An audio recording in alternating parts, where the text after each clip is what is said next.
So that's what we're going to talk about tonight. So funny story. I want to share this with you guys because I shared this with my girls today in my academy.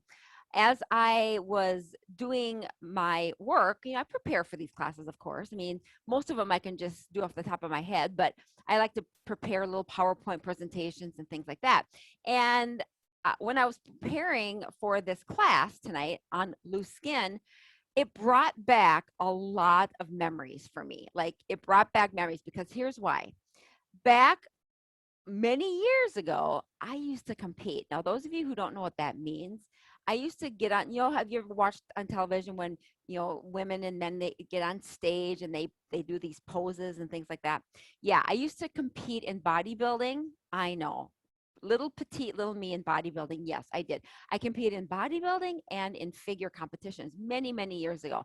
And the reason why I did that was because back many years ago, I struggled with my weight. This is before I was as knowledgeable as I am now about nutrition and about weight loss and about the body.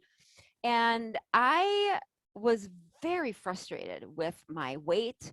I was never able to lose weight. And when I did lose weight, I couldn't keep it off. And I was just frustrated. So I went on a mission to really learn a lot about the metabolism and about health. And that's when I decided I was going to compete. Now, I'm not going to say I competed for the right reasons, because I really wanted to lose weight because I could not get weight off, or whatever I tried, I could not get weight off. And now it's like, I know exactly how to lose weight. I'm a pro at it. And when you understand how the body works, it's actually very simple. What's hard about losing weight is up here. Physical wise, it's not hard to lose weight, but for women, it's the mental component. But anyway, I digress. That's a whole nother story. So anyway, when I was, preparing my presentation tonight, I was thinking back in the day when I was competing because I had lost a bunch of weight and I had a lot of loose skin. I went from, I think it was 130 pounds or something, maybe it was 140. I don't remember, but I was, I'm 5'3", 5'4", so I'm not like super tall. So I was 100 and some, and then I got down, the lowest I got was 108. I know, yeah. But when you get on stage and you compete, a lot of that's water too. But I got down to 108. So I had a lot of loose skin, and I remember applying some of these things I'm going to show you tonight on how to, help with that, because I did gain some of the weight back, obviously. And even though when I gained the weight back, my skin stayed kind of stretched. So I've been applying and doing some of these things back for 20, 30 years. And I don't have a lot of, currently to this day, I don't have a lot of loose skin anymore. Some spots, little areas, because I am getting up there in age, right? So of course I'm, but I don't have like a lot of loose skin like I used to. So we're going to talk about that. But I want to show, do you guys want to see a picture? Is this bad? Do you want to see a picture of me when I competed? Like I want to show you. I'll show you real quick. Okay. You guys just might get a kick out of this. Don't judge because I do not look like this now at all. But this was right during the middle of my training for one of my competitions. I just think you guys might want to see it. Yeah, there you go. Back in the 80s, baby, or was it? No, yep. Well, back in the 90s, big hair, late 90s, early 2000s, I think. But look how ripped I was, right? Yeah, that was me. That was mama back in my competing days. I was ripped, but I had a lot of loose skin. And you know what? I'm going to also say that back in those days, before I understood how the body worked, if I would have known then what I know now, my whole experience would have been so different. But I also believe that we do things for a reason and things happen for a reason. And I learned a lot, but boy, back then it was a struggle. It was really hard to lose weight and keep weight off. Even after I competed and I lost all the weight, I did gain some back, right? And I, mentally I was not liking that. I didn't like to gain the weight. So I tried to stay like at 110 pounds, and then I couldn't stay there. So then I ended up getting adrenal fatigue. I've shared that with you before. And then when I got adrenal fatigue, because I was, pushing my body too hard, trying to stay too thin and dieting and all that stupid stuff, then I got adrenal fatigue. And then when I got adrenal fatigue, like it or not, I put on 35 pounds in 2 months. And I've shared that in here with you guys before. 35 pounds in 2 months. That's how I whacked up my hormones. So again, I've learned a lot. I'm very wise now. And I no longer do any sort of fad diets. I no longer do any sort of I eat super healthy for my body. I'm fat adapted, and that's a beautiful thing. And that's what I teach. So anyway, let's get to the topic at hand. So we're going to talk tonight about loose skin. Okay, so let's talk about loose skin. I am going to share with you guys 9 concepts. So I'm going to kind of be, it's going to kind of be a broad umbrella here, but there are going to be 9 specific concepts I want to discuss with you in regards to loose skin. Because just like anything else, you didn't get loose skin overnight. It takes a little bit of time to develop loose skin. And if you've lost a lot of weight or you've been pregnant and then you have a baby, the skin stretches right and you end up having loose skin. So it's not something that you just wake up and have overnight. So we're going to talk about how to fix loose skin. And just remember that I would try to use some of these concepts and learn these concepts before you resort to any sort of plastic surgery, because, with plastic surgery comes side effects, right? And there's some pretty horrific stories I've heard of women who have had, skin tightening surgeries, and they've had I've heard some pretty bad symptoms and side effects and issues and problems that arise from women having these surgeries, including infection. Infection is a big one. And so, you just want to maybe try some of these things I'm going to be suggesting before you resort to surgery, and hopefully they will help. Also, loose skin is sometimes genetic, and not everybody has great skin, so we have to always make sure that we understand that too. The first concept I want to talk about is having loose skin is something that develops over time, and putting a cream, a lotion, a potion is a very dumb idea. It's never going to work. It will not work. It will not work. Do not waste your money on these topical creams. They don't work, okay? Having loose skin is an inside job. There's just one outward component that we're going to talk about here in a little bit that I would advise, but none of these creams are going to work, okay? When you have loose skin, it's an inside job. So it's kind of like, if you have a rusty car, like your car's rusted, right? And you go buy a bottle of spray paint and you spray paint over the rust. The rust didn't go away. The rust is still there, it's good. Your car's going to continue to get rusty. So these don't work. It's just silly to waste your money on them. Okay. So that's the first thing. The next thing, also wraps. Don't buy wraps. Those wraps don't work in regards to loose skin. They might dehydrate you, but they're not going to work for your skin.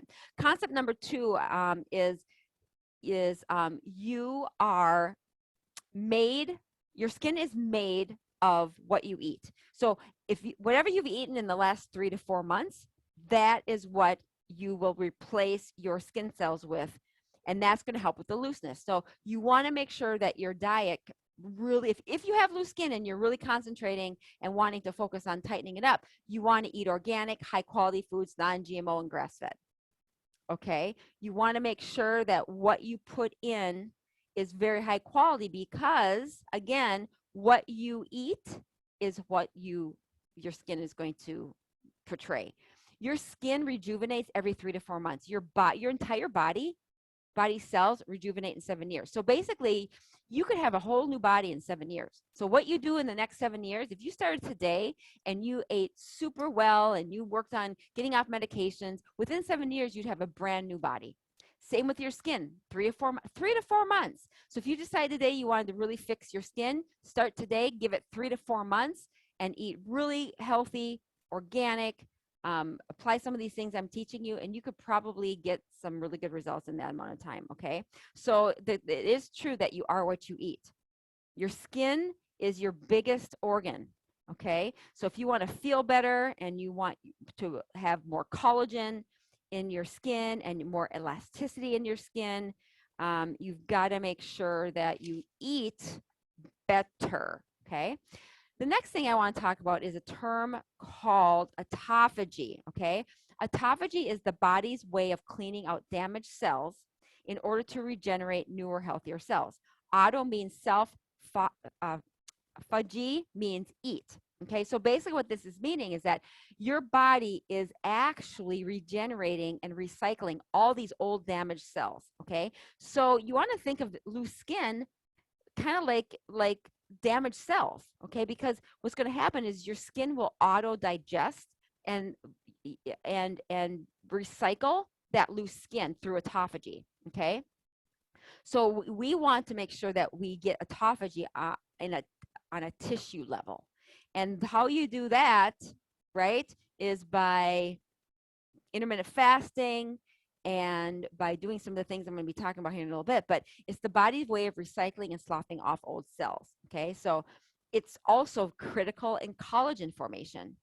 Okay, so as collagen in your skin ages, again, your skin is your biggest organ and it's full of collagen. And as you age, your collagen also ages, right? And it doesn't recycle as well when we get older. So when you can, increase the autophagy in your body, you're going to help the formation of that new collagen. And then every time you eat, you're producing an insulin, and that insulin shuts down the process of autophagy on a cellular level. Okay, so again, we want to get to the point of autophagy, and autophagy usually starts to happen if you've fasted for about 18 hours or so. Yeah, I know, right? So that's just another concept that is really important. You need to incorporate fasting if you plan to get ahead of your loose skin and tighten it up. Concept number 5 is some of the supplements and some of the things you can do to help with, again, the tightness and the flexibility of the skin. So vitamin C is critical and needed for the formation of collagen. So you've got to have vitamin C. Vitamin C is required in order to build collagen. Okay, they work hand in hand. So if you're only taking collagen supplements, it's not going to work if you're deficient in vitamin C. Okay, so we need to take a lot of vitamin C in order to build collagen.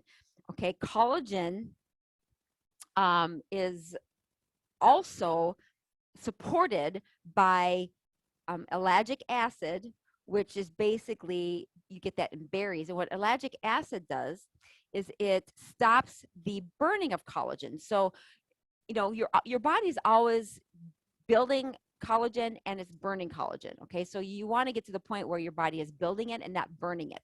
So ellagic acid, which is found in berries helps slow down the breakdown of collagen that happens when we age and when we don't eat right and all that. Okay, garlic is another important food or supplement. You can take garlic in the form of garlic, supplements, but it has caffeic acid in it. And again, this caffeic acid in high amounts supports that collagen from not breaking down in the body. So it stops the breakdown of collagen. And that's basically what we want. When you have loose skin and flabby skin, your collagen is pretty much gone, right? It's very loose. There's not a lot there and it's breaking down. So these are some of the things that will help with that. Okay. Concept number 6 is, this is the only thing I will ever recommend for a topical, and that is we want to moisturize the skin on top, only because when you moisturize the skin, it's just going to help with that elasticity, right? Okay, so it's not going to actually help with getting rid of the loose skin. It's going to help when your own body starts to build up collagen again. It's going to help keep that skin elastic. Okay, so if you fix the elastic part of the collagen of the body, that's going to really help with when you start to lose the weight, you won't get that loose skin. So this is really important that you guys moisturize, especially you hear this a lot when women are getting pregnant. They should keep that area moisturized so that when the skin stretches, right, you won't get stretch marks. It's the same when you lose the weight. If you're moisturized as you're gaining weight and then you lose the weight, it's going to help with fixing and not making that skin so loose. Remember, if you moisturize topically, then the skin has the elasticity to allow the collagen to rebuild. So that is that's key for that to happen, okay? And your skin is an organ. It's the largest organ in the body. So, you know, as you are moisturizing, as you're putting in some of these other components, as you're getting healthy, the skin and collagen will also heal. So when you're healing your body, you're also healing your collagen, okay? So the two are hand in hand. Concept number 7 is insulin resistance. So if you have diabetes, you have insulin resistance. And insulin, you guys, is one of the top hormones that basically shuts down your body's ability to create collagen. Okay, so insulin resistance is a condition where you have a ton of insulin in your body, and then your body is not working on a cellular level. What's happening is you need little bits of insulin in your body to be able to push the amino acids into the cells. Okay, so this insulin, that the little bit amounts of insulin that you need to be pushed into the cell, allows amino acids, nutrition, branched chain amino acids, and protein to be absorbed in the cells on a cellular level. So if you have insulin resistance, none of these amino acids are getting in, okay? And when these amino acids are not getting into the cell, you're not going to be building collagen, and you're not going to be, your body's not going to be working like it should, okay? So insulin really is one of the main reasons why women have loose skin. If you have insulin resistance and diabetes, you're losing a lot of that elasticity of the skin and a lot of the collagen because your cells are starving and your body's not able to operate like it should, okay? Number 8 is HGH. Now, HGH stands for human growth hormone. HGH tightens the skin and collagen. So our bodies produce HGH during certain activities, okay? HGH is made by the pituitary. It's activated in the liver. So you need a healthy liver in order to produce HGH. HGH is critical to tighten the skin and have collagen. Why do you think there's so many women, older women, that look really young? It's one either because they have really done a good job on managing their HGH by doing some of these things I'm telling you tonight, or they're getting HGH injections. Now, that is not what I would recommend, because too much HGH can have adverse effects, and it's extremely expensive. And you don't want to be pumping a bunch of, you know, human growth hormone into your body that's unneeded. But HGH, when produced by your own body, is very youth. It's like they call it the youth medicine, right? So, but I like to be able to learn how to produce my own HGH in my body, because that is really what's going to help long-term better than any other remedy. So here is what decreases HGH. Okay, this is, so like I said, your own body makes it, but this is what decreases it: stress, sugar, insulin, high insulin. So if you're eating a lot of sugar, if you have diabetes, you have high insulin, so that is just shutting down your HGH. Too much protein, because too much protein is also going to increase insulin, okay? Too much, people think that you're going to be able to, you know, increase your collagen by eating protein. That's not how it works. That's not how it works. You can't eat protein to produce collagen. You need to get the amino acids into the cells of the body. And if you have insulin resistance, that's not happening. Too much alcohol will shut down your HGH. Again, diabetes and lack of sleep. You guys realize that when you sleep, your body produces HGH. This is why it's so important that you sleep. When you sleep, you are healing the body on so many levels. So if you're not sleeping at night, you're getting up because your blood sugars are high, and you're getting up because you can't sleep, or your hormones are off, or whatever, you are interrupting that HGH surge. So these are the things that will decrease it. Here's the things that will increase it: exercise in short bursts. So I'm not talking like long walks are great for your cortisol, and long walks are great for your stress, but short bursts of exercise, like a HIIT training, you know, class, like maybe you do 5 minutes of walking and then you sprint for 30 seconds, and or you're on your bike and you're biking for 5 minutes, and then you do 1 minute of high intense sprinting on the bike, whatever. These short bursts of exercise, including weight training, really, really effective for building and growing and producing HGH. Sleep, sleep, sleep, sleep, sleep. If you're not sleeping, you are not producing HGH. So you got to sleep. Intermittent fasting, okay? Because that intermittent fasting is creating autophagy in the body. I talked about that in concept 1 or 2. So you want to make sure that you incorporate intermittent fasting. There is a right and a wrong way to do it. So make sure that you do that correctly. Healthy keto, you don't want to go on the dirty keto. You don't want to go on keto that has a bunch of that allows you to have a bunch of carbs, and that's just not going to do anything for helping with keeping your body balanced. And then your liver health. So if you have a fatty liver, you want to work on really trying to create health in the liver, because again, liver health is important because your HGH is activated by the liver. So you need a healthy liver in order for that to be activated. Okay. Now this next one is what I do and what I did when I was competing. And this really works, you guys. The problem with my concept though, is that it's a little expensive because there's some things you need to buy.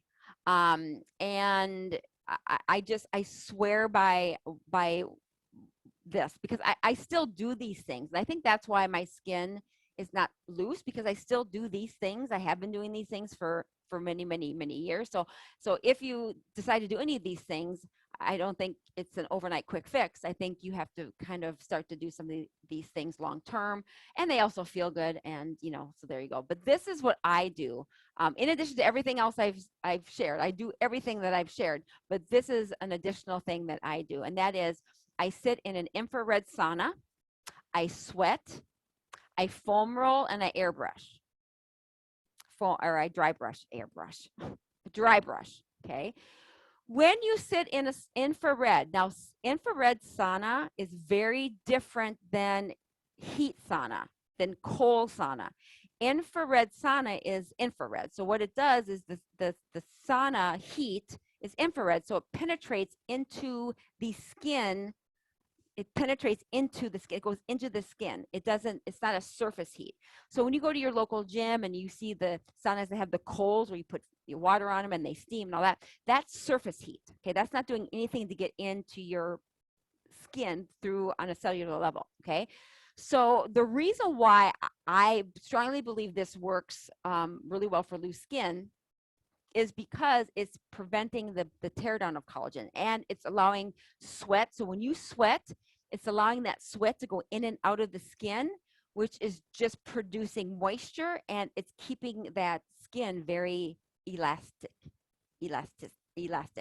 And I swear by it. I don't know if there's any scientific research on it, but I really think it works really well. Dry brushing also, again, just a way, it's kind of like dry brushing is really good for your lymphatic system. I started dry brushing when I had cancer, right? Because that's how I learned about it. But dry brushing also just gets the cellulite, if you dry brush on your legs and your hamstrings and all that, and you're brushing up towards your heart.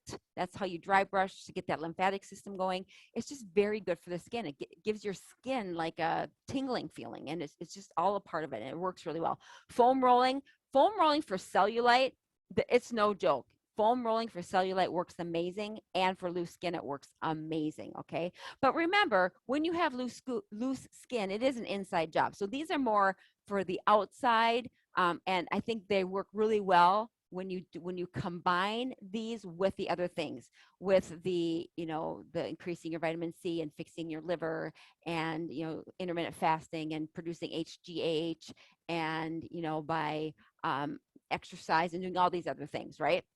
So I really do like doing these when you sweat through the skin, and then you can dry brush and foam roll. I think they really, really, really do help. Okay. And the other thing is you got to make sure you're Nutrified. If you don't have the right nutrition in your body, then your body's not going to be able to work properly. So you got to make sure that you are getting what your body needs on a daily basis. And I do have a program where I offer that information. So I want you guys, all of you guys, to get on my VIP wait list. Okay, make sure that you get on my VIP wait list because, like I said, in a month, I am going to be starting a brand new series for you guys that you guys are going to want to be a part of. And if you get on my VIP list, I will be sending you information very soon about that. Okay, so to recap, concept 1 was what? When should we go back? Should we go back to recap real quick? If anybody's taking notes, let's just recap. Concept 1 was throw away your lotions and potions. Don't waste any monies on your lotions and potions. They're not going to work.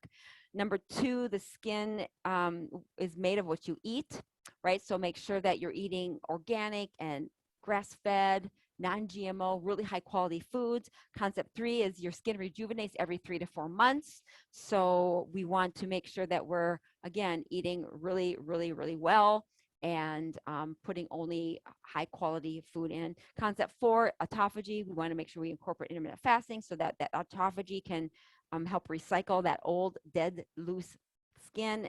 And number 5 was we want to increase our vitamin C because you're not going to be able to, if you're taking collagen, it's not even going to be working unless you have vitamin C along with it. And also ellagic acid and caffeic acid help the breakdown of collagen in your body. So eat lots of garlic, and berries are also another thing that you can add. Okay, again, but you guys, you want to do just, you can't just do one thing. You can't just pick one thing, right? You can't just say, oh, I'm going to have berries and expect your loose. No, you've got to do all these things together. Concept 6 was, moisturizing the skin. And here's what I would use for moisturizer: straight up coconut oil, like straight up coconut oil. It's organic. It's not. It's wonderful for your skin. It's you could eat it, right? So don't put stuff on your skin that you wouldn't eat, because your skin is your biggest organ, and you absorb whatever you put on your skin. You absorb it within 7 minutes. So whatever you're putting on your skin, you're absorbing. Okay. Concept 7 was insulin resistance. So if you know you have insulin resistance and diabetes, then you have to continue on a daily basis working on getting that insulin down and working on your insulin resistance. And hire me, come and work with me. I'll help you with that. Concept 8 was we want to create an environment in our body where it will produce our own internal HGH. So our human growth hormone, we don't want to take it, as a shot, because not only is it really expensive, but you can overdose on it, and you'll get some other bad side effects from having too much. So you don't want to allow your body to create that and produce it itself with the things I suggested. And then the last one was just airbrushing. I keep saying airbrushing. Dry brushing, infrared sauna if you have access to a sauna, infrared sauna, sweating. Exercising, sweating, and then foam rolling is amazing. Okay, you guys, stay hydrated, stay moisturized, apply some of these concepts. Give it about, if you start doing this really diligently, like really consistently, be consistent, you will see within 3 to 4 months, you will see some major improvement. Again, you didn't get loose skin overnight, so you can't expect to try this for a week or 2 and expect major results. But you will see results in 3 to 4 months if you do this, because again, your skin recycles every 3 to 4 months. So if you're starting clean now and eating everything right, and you're doing these things, in 3 to 4 months, your skin will look very different. Okay,